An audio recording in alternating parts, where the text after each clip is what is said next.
eyes. Not as good as others. Peekaboo. I see you. Okay. Well, it's been a little bit since we've seen you.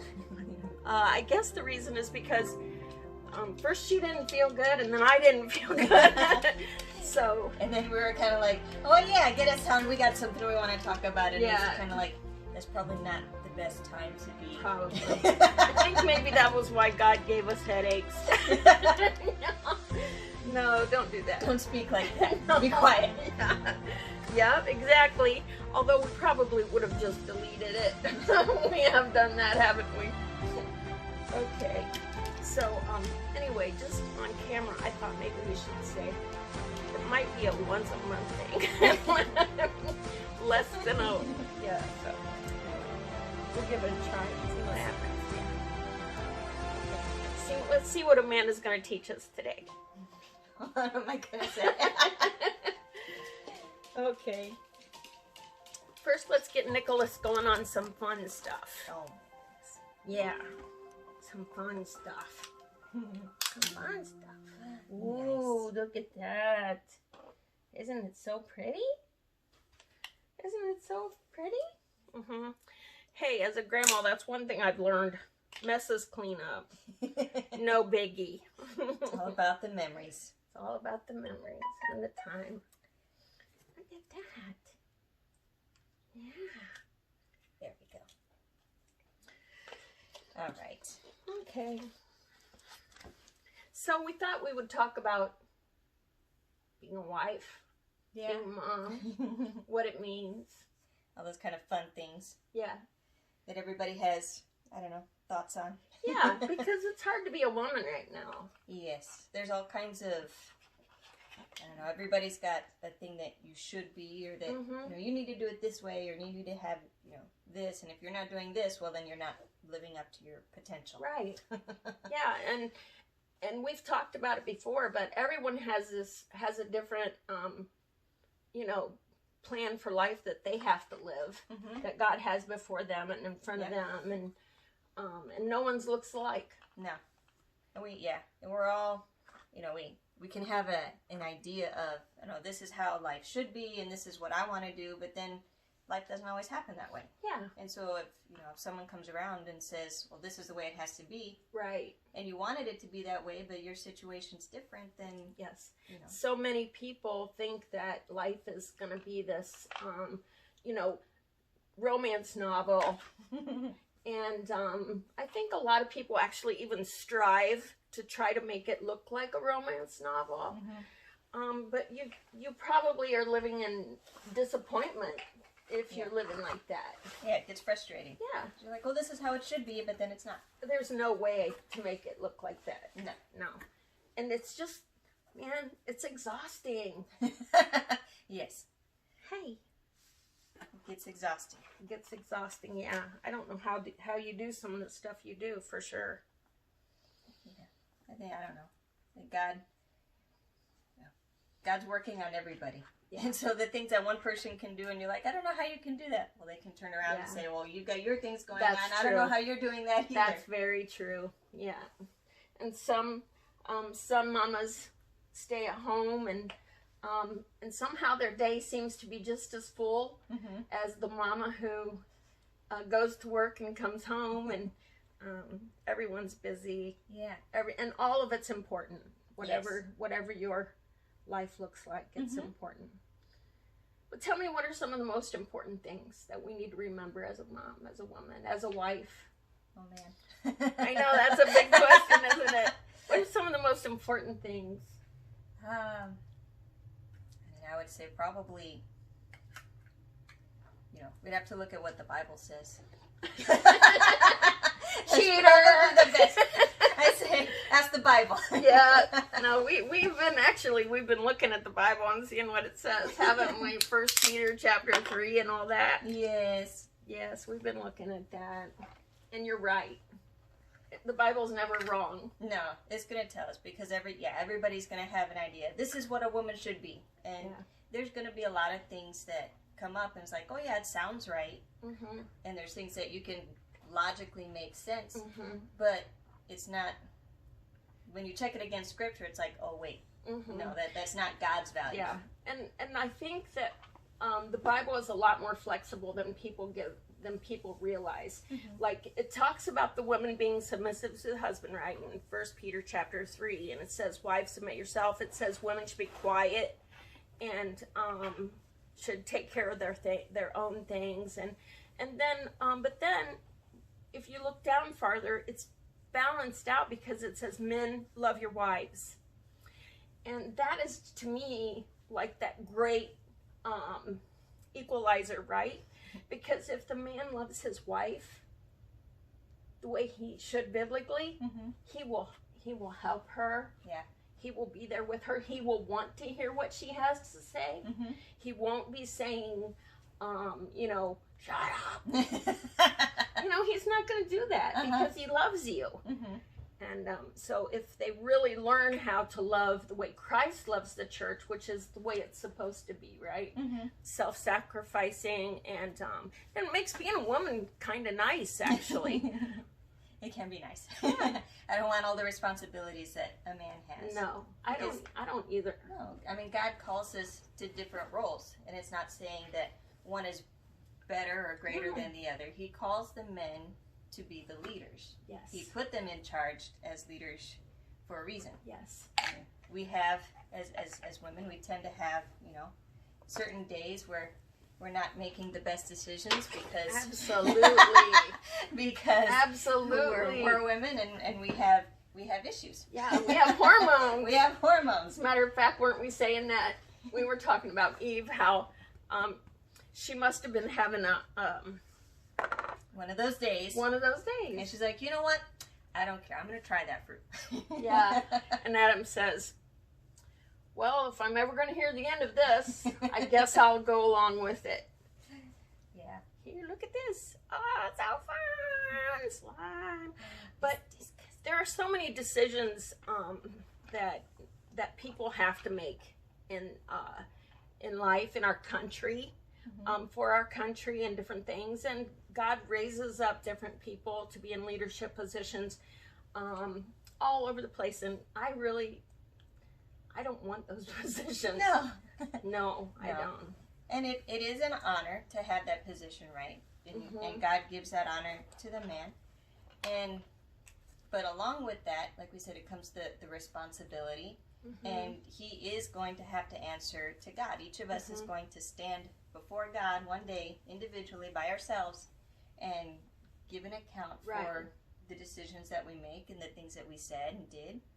And as a guy, he's going to be, held accountable for the decisions he made for his family and for whatever leadership position that God has given him. And what an important role the mother and the wife and the woman of the home really have, because she holds these tender, precious children in her hands, and she forms them and helps them learn what's right and what isn't right.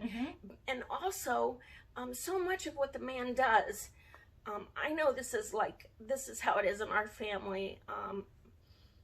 Jay and I are best friends, and so we talk about everything, and much more emotional than he is. He's much more calm and really pretty much never gets out of control. But he does hear me. And so what I say and how I live and how I treat our home is very important to how he reacts. Yes. And how he makes his decisions. So in a lot of ways we have that responsibility. Yes. No, we do. We have a big influence because, like you said, we should be talking and helping our husbands to walk through the decisions. It's not just, oh, well, you're the guy. Right. It's on you. Right. And then we call him out. It's like, oh, I wouldn't have done that. But then, if he makes a right decision that we wouldn't have, we're like, oh, I'm not going to say anything. Right. But if he did it again, so it's like, oh, I would have done it different. No. Yeah. And we refrain from saying, I told you so. Right. Yeah, we refrain from that, right? Yes. No, because it is. I mean, we do have a big impact also on the decisions that our husbands make. And so it is, also our responsibility to be in the Word and praying and Yeah. helping to help provide godly input. Right. Not to try and like persuade him either way. Tell me if this is too random, but Okay. this morning I was thinking, one of the things God's been showing me this week, and he's always showing me stuff, but this week he was teaching me that he loves me more than I could ever love him. Mhm. And I think sometimes we expect that greater person in our lives to fill that void that's God's. Mm-hmm. And we look to our husbands, we look to our mates, we look to our boyfriends and expect them to fill in with that love. Mm-hmm. And it's not possible. Mm-hmm. God is so great, and he does. He loves us more than any of us could even dream of loving, Mm-hmm. right? Yeah. Yeah.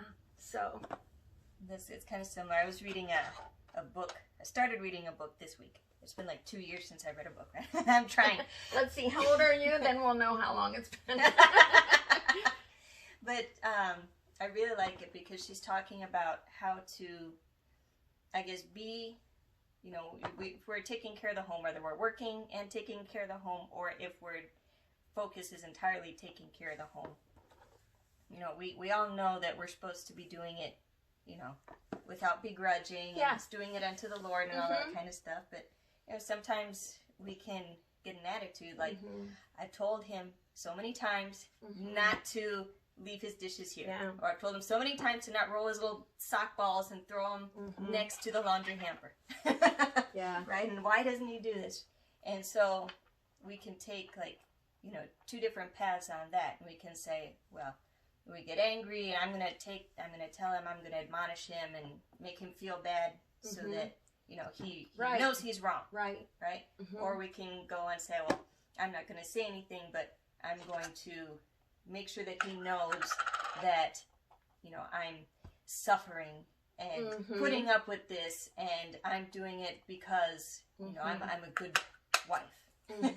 He knows what he's got. Yeah. He's got a good wife, And right? neither one is good. And is it? neither one of those is good. And so you're kind of stuck, well now, Yeah. which is left? You can't say anything, or you're making, a mistake. And you can't say something, Yeah. or you're making a mistake. Mm-hmm. But if we instead are taking the focus of, we're doing this as unto the Lord, Mm-hmm. Yes. and we're doing it That's out right. of love for God and putting our focus on Him, well, then there is a right answer. Yeah. And the right answer is, yeah, I'm frustrated, he did it again, but you know what, I'm doing this for God, and our focus is on God and making Him happy. One thing that God has been showing me in the 37 years we've been married, almost 38, but is that I can change my tone intentionally, and I can make my words not as an attack. Mm-hmm. And so when I try to do that, and I try as I need to talk to him as things arise, I'm trying to remember that he needs love and respect. And so I want to try to make my words loving and respectful. And so that really changes a lot Yeah. when we do that. Because where I used to, maybe I would have snapped or said something accusingly. Now I'm trying to say, what can I do that will make this whole thing better? So we need to look at everything like that, right? Yeah. Because that's what God does. Yeah. And that kind of brings me to the next verse, which is awesome verse. Nice. Yeah. And the verse that I'm going to share right now is, I think, a place where we should all focus. Yeah. So, it's not the submit verse. I know you thought I was going to say that. No. It's, let's see.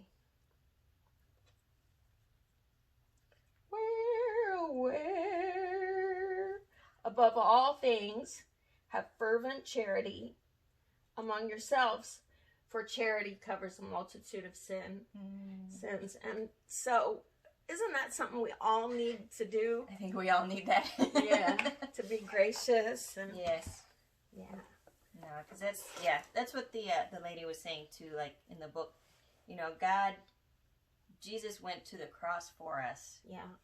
And, you know, that's how much love he has for us as sinful, fallen creatures who, you know, don't necessarily behave the way that we should or treat him the way that we should. And, and so, you know, when we look at that and compare it, you know, he did that for us.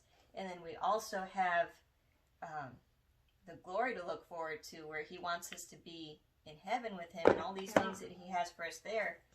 It's kind of like, well, you know, everything that I do, you know, should be out of love and charity for all the people that God also cares about. Because he loves them. Yeah, he loves them. We should love what he loves. But you just reminded me of something. Sometimes I get really angry with God. I do. You guys. I get really angry with him. And I'm like, why is this happening? Or, you know, why don't you do something about that? Look, over there. Zap him. No. Yeah. But I guess we need to take all these principles and just use them for our relationship with him too, huh? Well, we're all still learning. None of us are perfect. I thought I was. No, I never did. No, I'm first in the line of the not perfect people. But anyway, is there anything you want to share? Anything else we need to talk about or share? Did I go over our list? Let's see.